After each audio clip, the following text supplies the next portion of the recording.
Kita tidak bisa membayangkan adanya makhluk tidak punya tempat.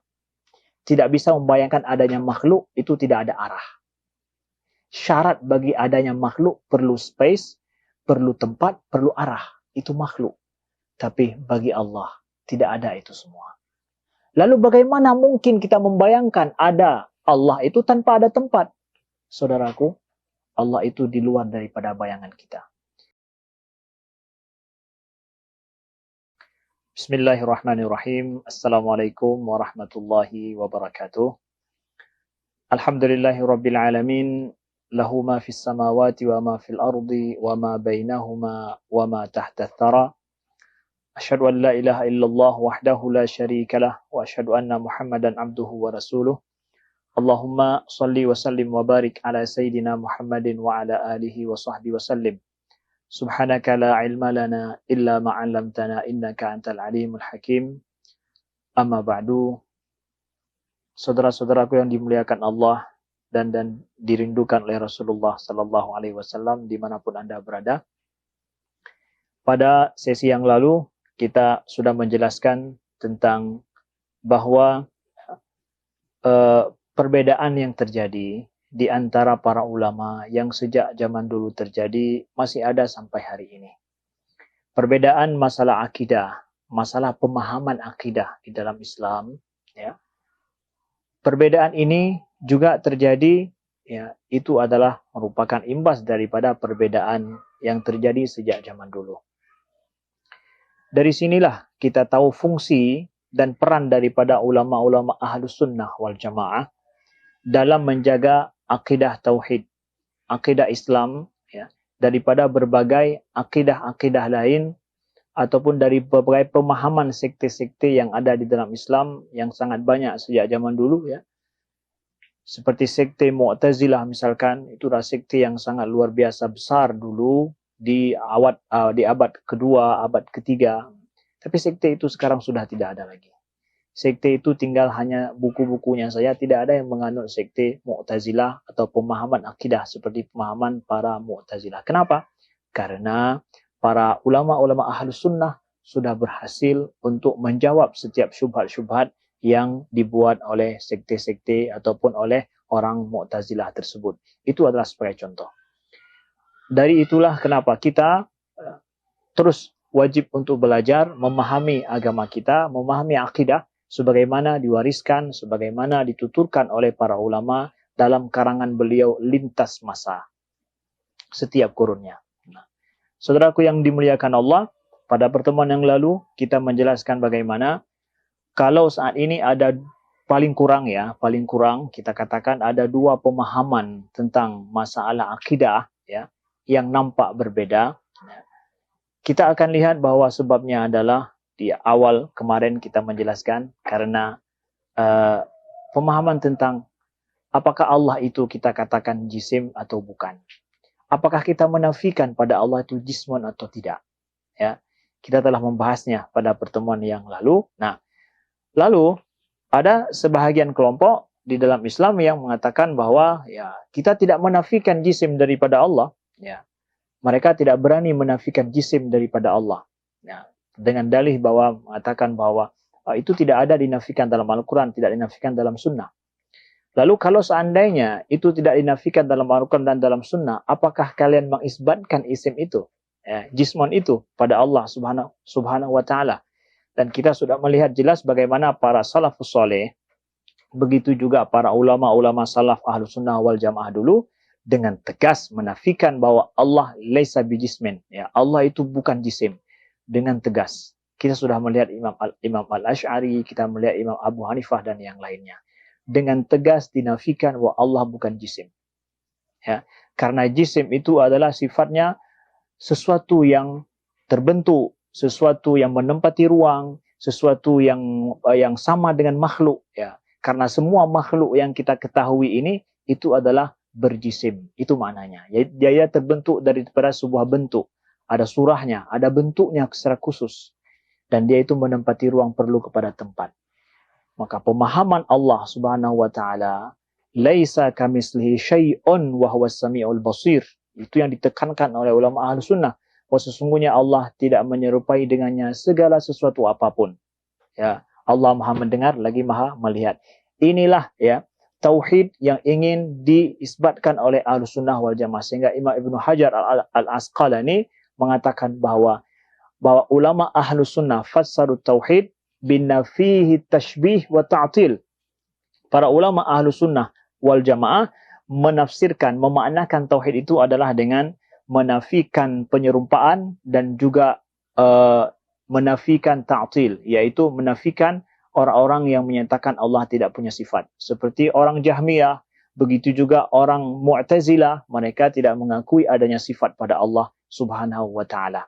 Jadi ulama Ahlussunnah mengangkat tauhid itu, memaknakan tauhid itu adalah dengan menafikan penyerupaan Allah dengan makhluknya dan menafikan ta'til, yaitu menafikan orang yang menyatakan bahwa Allah tidak punya sifat. Ulama Ahlussunnah mensucikan Allah daripada penyerupaan dan mengisbatkan bagi Allah sifat-sifat yang sempurna bagi Allah Subhanahu wa taala yang tidak ada penyerupaan dengan makhluknya. Itu misi suci daripada ulama Ahlussunnah wal Jamaah lintas kurun, lintas masa. Saudaraku yang dimuliakan Allah dan dirindukan oleh Rasulullah sallallahu alaihi wasallam. Nah, orang yang tidak menafikan jisim pada Allah, maka dia kemudian, kita lihat pada skema yang pernah kita tunjukkan pada pertemuan yang lalu, itu adalah orang yang tidak menafikan jisim, maka mereka akan bicara tentang tempat, bicara tentang arah, bicara tentang ruang, bicara tentang gerak, waktu, dan juga anggota bagian ya pada Tuhan. Kok begitu Ustaz? Karena ini adalah kelaziman daripada jisim. Jisim itu perlu tempat, jisim itu perlu arah, jisim itu perlu ruang, jisim itu perlu gerak, perlu waktu, ya. Begitu juga jisim itu, dia itu adalah tersusun daripada bagian-bagian parsial-parsial tertentu.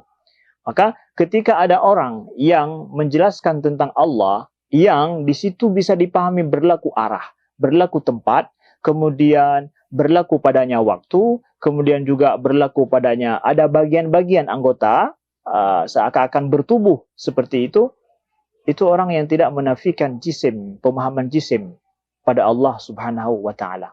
Sedangkan ulama Ahlussunnah seperti kita jelaskan dengan tegas menafikan Allah bukanlah jisim.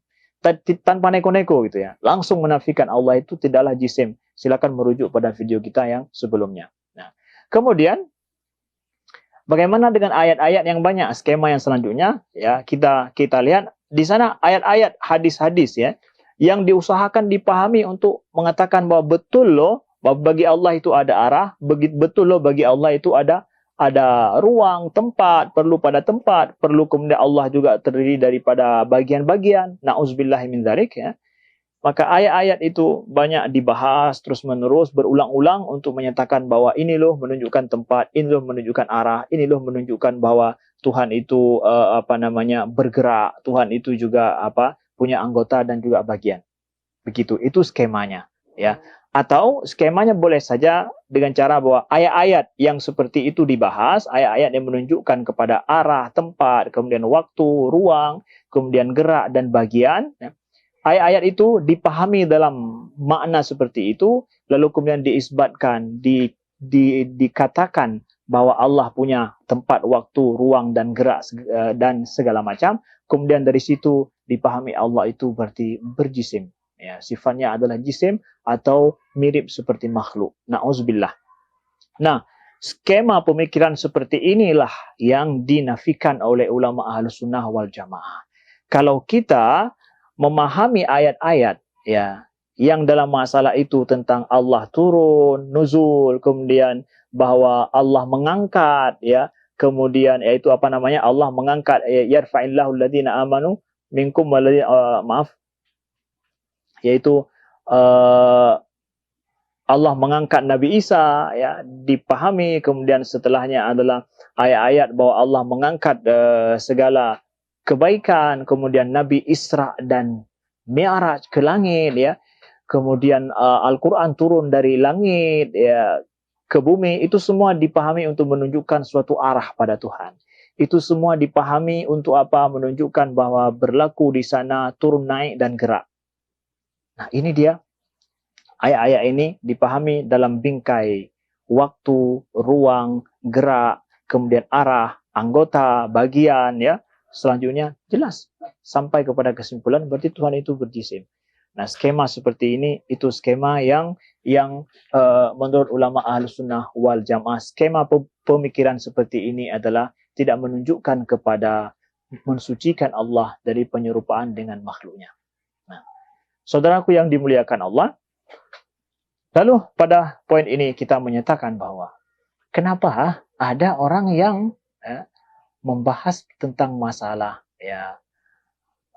Allah istawa alal arsh, kemudian Allah ada di langit, ya. Kenapa sebabnya? Inilah skemanya. Jawabannya adalah inilah skema pemikirannya sehingga mereka membahas masalah yang seperti ini. Sehingga mengatakan bahwa ini loh, kita mengikuti ayat, kita mengikuti hadis, ya. Kita mengikuti apa adanya dari ayat dan hadis. Kita mengikuti para salafus soleh yang memahami ayat dan hadis, ya. Ayat dan hadis tetap tegas. Kita tidak bisa merubah ayat dan hadis. Tapi pemahaman kita apakah benar dalam memahami ayat dan hadis seperti itu? Apakah ada ulama lain yang membahas masalah ini seperti dan memahami ini seperti yang kita pahami? Itu menjadi sebuah pertanyaan. Nah, sehingga kalau kita mendengar ada sebahagian yang mengatakan bahwa oh, di sana ada yang menunjukkan bahwa Allah itu di langit, ya. Kemudian ada 1000 dalil. Bahkan kalau mau 2000 dalil menunjukkan bahwa Allah itu ada di langit. Allah menyatakan dirinya yang maha tinggi, ya, al-ulu, ya. Bahkan ada di sana kitab yang menyatakan bahwa ulama menjelaskan bahwa isbat ulu lillah, ulu. Di sana ada 1000 bukti daripada salafus salih, kemudian daripada ayat-ayat dan hadis yang menunjukkan Allah itu ulu, maha tinggi. Saudaraku yang dimuliakan Allah, sebelum bicara 1000 dalil, sebelum bicara ada kitab-kitab daripada para salaf yang kalau benar itu dikatakan. Nah, pertanyaan inti pertama. Kalau seandainya orang yang mengatakan ini tidak menafikan jisim pada Allah, tidak berani menafikan jisim pada Allah, pemahaman jisim, ya, pada Allah, kita bertanya, apakah Anda dalam membahas atau saudara atau guru kita ini atau ustadz kita ini atau siapapun, ya, ketika Anda membahas bahwa Allah di atas arash, kemudian Allah di langit, apakah maksud Anda atau maksud saudara, maksud daripada guru kita ini menyatakan bahwa Allah itu bertempat di langit? Nah, pertanyaan itu dulu. Apakah bertempat di langit? Kalau dikatakan Allah bertempat di langit, punya tempat di langit, inilah dia yang kita khawatirkan. Pemahaman yang bisa merusak akidah kita. Kenapa merusak akidah? Karena ada penyerupaan antara Allah dengan makhluknya bertentangan dengan ayat. Kita nggak sedang mengikuti filsafat loh. Kita nggak sedang berfilsafat. Kita sedang memperjuangkan ayat Allah, pemahaman murni tentang Allah. Laisa kamitslihi syai'un. Kita nggak bicara tentang masalah, oh itu sedang berfilsafat, sedang pakai logika Yunani. Enggak, kita sedang bicara bahwa laisa kamitslihi syai'un ini mau kita tahqiq betul-betul. Itu betul-betul pemahaman kita tidak menyerupai Allah dengan sesuatu apapun. Ya, sesuatu apapun. Pertanyaannya, apakah orang-orang yang membahas tentang masalah ya turun Al-Quran untuk menyatakan bahwa ada atas dan bawah, kemudian Allah turun di sepertiga malam yang terakhir untuk menyatakan Allah itu bergerak. Na'udzubillah min dzalik, apakah itu semua untuk menyatakan bahwa menunjukkan Allah itu punya tempat? Kemudian menyatakan bahwa Allah al-ulu, ketinggian pada Allah menunjukkan bahwa Allah di atas. Apakah itu tempatnya? Ini menjadi topik intinya. Ya. Topik intinya bahwa apakah yang membahas ayat ini menyatakan Allah itu, yang menyatakan Allah di langit itu menunjukkan bahwa Allah punya tempat? Kalau ya jawabannya, maka inilah yang menjadi permasalahannya. Ya, inilah yang dikhawatirkan akan merusak akidah kaum awam dengan mewahamkan Allah, mengkhayalkan Tuhan itu mirip dengan makhluknya. Ya, ada arah tertentu, ada tempat tertentu. Nah, lalu akan bahayalah bagi orang yang di dalam pikirannya berpikir bahwa Allah punya tempat, punya arah, kemudian bergerak, akan bahaya kalau seandainya dia menafsirkan ayat-ayat Al-Quran, memahami hadis-hadis Nabi dalam bentuk tajsim seperti ini, dalam bentuk penyerupaan makhluk seperti ini, itu menjadi bahayanya. Ya. Sedangkan ayat Al-Quran sendiri, ya, para salafus soleh, para ulama, ya, dalam ayat-ayat tersebut sudah diimani sejak zaman dulu. Kita beriman dengan ayat-ayat itu. Kita beriman semuanya. Nah, tapi ketika dibahas dalam koridor dengan pemahaman konsep seperti ini akan jadi bahaya. Itu persis seperti misalkan seorang dia itu penyakit kolesterol. Ya, lalu kita mengatakan kalau Anda punya penyakit kolesterol, bahaya makan santan, bahaya makan yang lemak, bahaya makan daging rendang misalkan. Lalu katakan, itu daging rendang sehat. Itu makanan daripada para ulama-ulama, daripada orang-orang soleh kita dulu. Ya, bahwa itu santan itu merupakan ciptaan Allah. Masa dikatakan bahaya? Santan nggak bahaya dengan sendirinya. Kemudian makanan yang lemak itu nggak bahaya dengan sendirinya. Tapi bahayanya adalah Anda sedang penyakit kolesterol. Itu yang menjadi masalahnya. Begitu juga orang yang meyakini bahwa Allah punya arah, punya tempat, ketika dia bicara masa ayat-ayat yang ada ulu, itu berbahaya. Karena apa? Berbahaya dari sisi akan ada pemahaman yang menyematkan bagi Tuhan penyerupaan dengan makhluknya. Ini dia konsepnya. Jadi Ahlus Sunnah wal Jamaah gimana juga? Itu Allah mengatakan Huwal Aliyul Kabir. Allah menyatakan Sabbihisma Rabbikal A'la. Kita beriman Allah Maha Tinggi, tapi kita tidak menyatakan tempat bagi Allah. Yang wajib kita pahami apa? Ketika Allah menyatakan Sabbihisma Rabbikal A'la, ya, kita meyakini bahwa Allah Maha Tinggi, ya. Kita isbatkan al-ulu bagi Allah, tapi kita nggak menyatakan Allah itu punya tempat, Allah itu punya arah. Karena Allah tidak untuk menyatakan arah dan tempat dengan menyatakan itu. Tapi apa juga yang murni kita yakini, Allah Maha Tinggi. Sudah, Al-Quran mengatakan itu, kita isbatkan seperti itu. Tidak kita lebihkan, tidak kita kurangi daripada firman Allah. Tapi di sana Allah mengatakan Ar-Rahman 'alal 'arsy istawa. Ya. Maka itu menunjukkan bahwa tempat bagi Allah di atas arasnya. Nauzubillah, ya. Yang benar kita isbatkan bahwa Ar-Rahman 'alal 'arsy istawa. Itu ayat-ayat mutasyabihat, maknanya kita pulangkan kepada Allah karena tidak ada yang mengetahui hakikat Allah Subhanahu wa taala dengan sebenarnya kecuali adalah Allah Subhanahu wa taala. Kita pakai tafwid, ya. Kita serahkan maknanya kepada Allah. Pada saat kita memahami sesuatu, itu kemudian ada penyerupaan pada Allah Subhanahu wa taala. Kita sucikan Allah. Ya. Begitu saudaraku sekalian. Jadi dari sini kita pahami skema pemikiran. Kemudian setelah itu, ya, kenapa ini menjadi pembahasan yang pelik? Karena beda dalam memahami. Sebahagian mengisbatkan Allah itu jisim atau enggak berani menafikan jisim karena takut dibilang bahwa dia itu mujassimah. Sedangkan kemudian dia membahas masalah ayat-ayat yang dipahami seakan-akan itu adalah menunjukkan pada tempat dan arah bagi Allah Subhanahu wa taala.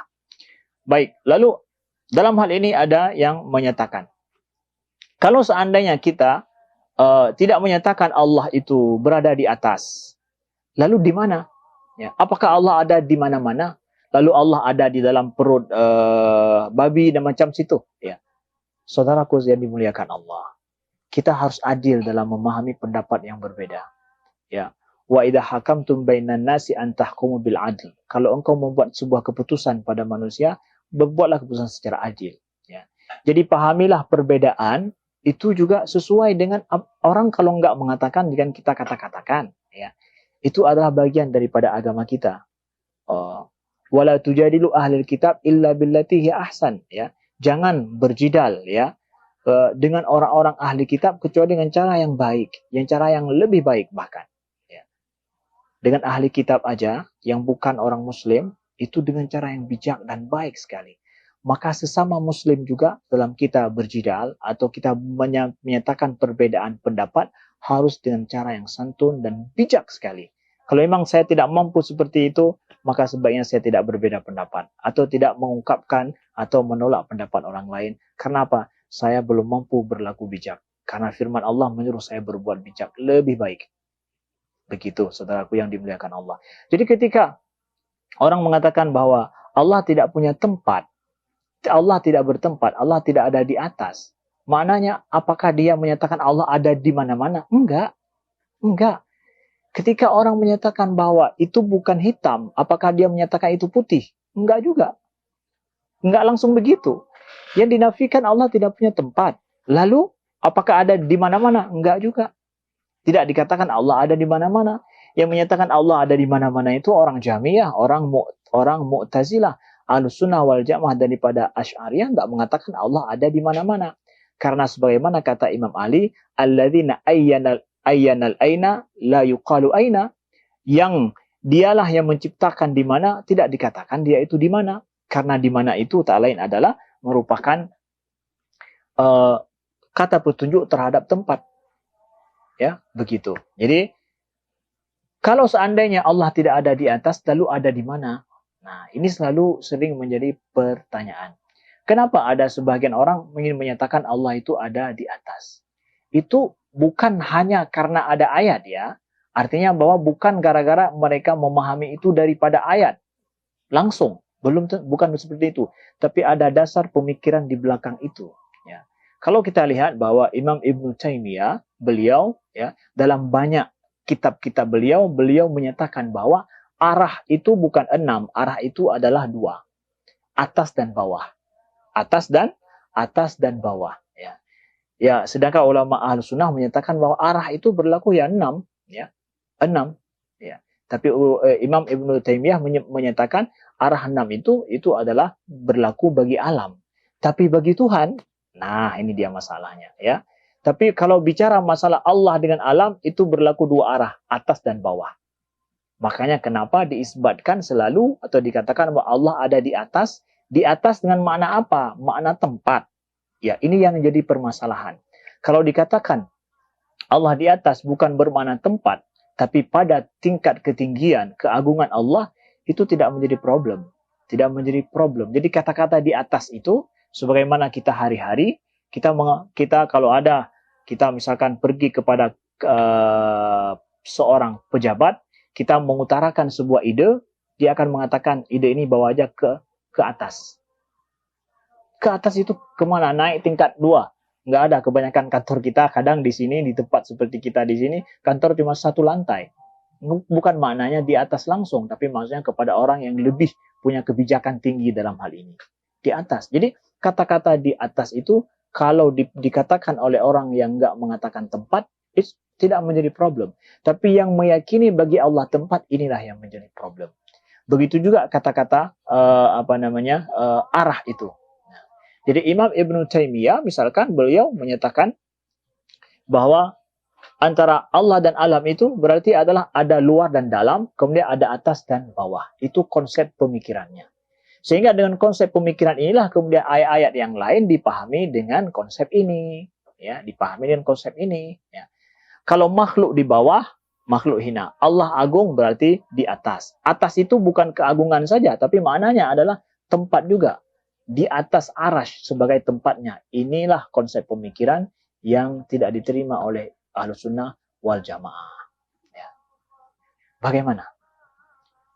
Dikatakan bahwa kalau enggak di luar dan di dalam alam, lalu apa juga maknanya? Ya. Saudaraku yang dimuliakan Allah. Sifat Allah Subhanahu wa Ta'ala tidak menyerupai makhluk sama sekali. Tidak menyerupai makhluk sama sekali. Sifat Allah itu, ya, kalau kita mengatakan luar dan dalam, itu artinya apa? Ada sesuatu yang sama dengan makhluk pada Allah. Kita berada di rumah. Karena ada rumah, saya mengatakan saya ada di dalam rumah. Saya keluar rumah, saya katakan saya di luar rumah. Lalu kalau rumah tidak ada, akan kita katakan apa? Tidak dalam, tidak luar. Nah, kalau tempat tidak berlaku pada Allah, juga tidak ada luar, tidak ada dalam. Kita tidak bisa mengatakan bahwa luar dan dalam bagi Allah. Kemudian juga, ya, selama arah itu bagian daripada tempat, maka tidak berlaku juga arah atas dan bawah. Nah, maka dalam pemahaman orang yang mengatakan bahwa atas dan bawah itu terus berlaku, itu dipahami bahwa makhluk itu ada di center, di pusat, yaitu di bumi ini. Kemudian di atas bumi itu ada langit yang tujuh langit, ya. Kemudian di akhir atau di atas langit yang tujuh itu ada arash. Lalu kalau Allah di atas arash dikatakan tempatnya, ketahuan kan di mana Tuhan? Tempat Allah. Bersambung dengan alam ini. Itulah yang tidak bisa diterima oleh Ahlussunnah wal Jamaah, menganggap ini berbahaya bagi pemahaman kaum awam, saudaraku yang dimuliakan Allah. Oleh sebab itulah kenapa ulama Ahlussunnah mengatakan bahwa la makana, tidak berlaku makan tempat bagi Allah Subhanahu wa taala, karena itu akan menyerupakan Allah dengan makhluknya. Oleh sebab itu Allah tidak ditanyakan di mana Allah. Makanya Nabi enggak memakai kata-kata di mana Allah untuk mengetes iman para sahabat. Abu Bakar ditanya, di mana Allah? Dijawab, kemudian baru kamu beriman, kamu harus sunnah. Enggak ada begitu. Kemudian ditanya kepada Sayyidina Umar, di mana Allah? Dijawab, kemudian setelah berhasil dijawab, maka kamu orang yang beriman, masuk surga. Nabi tidak mengetes iman para sahabat. Seperti itu saudaraku yang dimuliakan Allah. Kalaupun ada hadis yang menyatakan yang seperti itu hadis diperbincangkan oleh para ulama hanya dalam satu kasus, ya. Hanya dalam satu kasus Nabi menanyakan kalau seandainya hadis itu benar. Ya.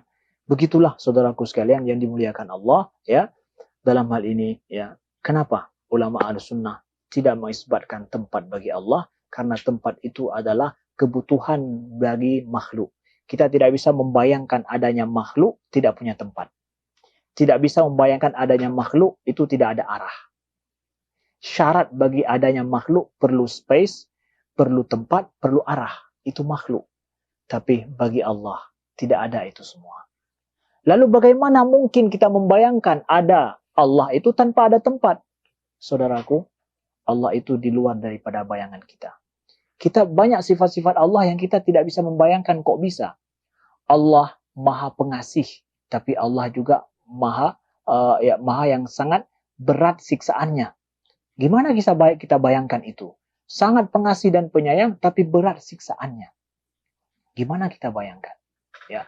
Kemudian bagaimana yang kita tahu hari-hari bahwa segala sesuatu itu ada dari sesuatu yang ada sebelumnya di kreasi. Tapi Allah menciptakan sesuatu daripada ketiadaan. Bagaimana itu? Kita tidak bisa memakai kata-kata bagaimana, ya. Bagaimana ada Allah tanpa ada tempat? Itu biasa waham kita hari-hari. Melihat sesuatu itu mesti ada tempat, itu waham kita. Tapi kita bicara dengan Allah, itu di luar daripada waham kita. Walaupun dikatakan bahwa itu adalah kan hukum fitrah itu seperti itu. Saudaraku, ya.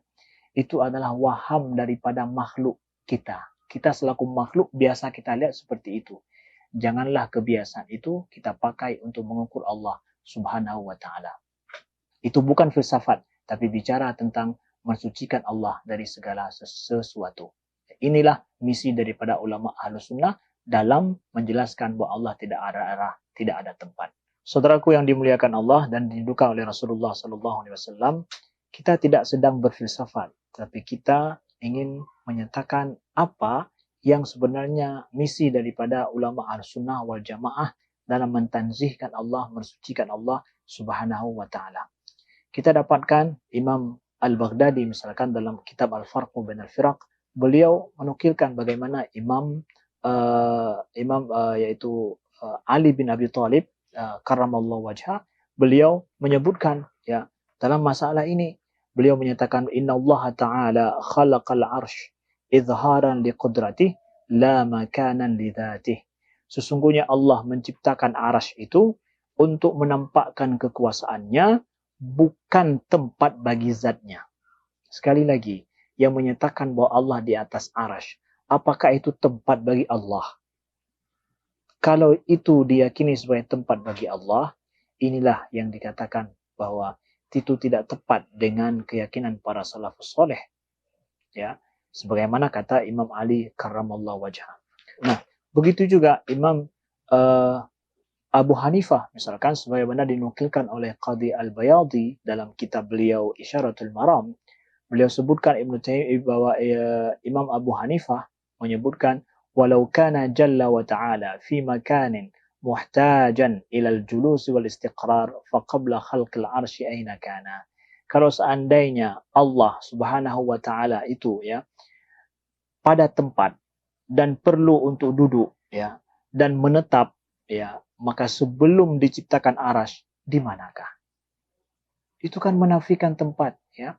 Allah itu enggak makan. Maknanya apa?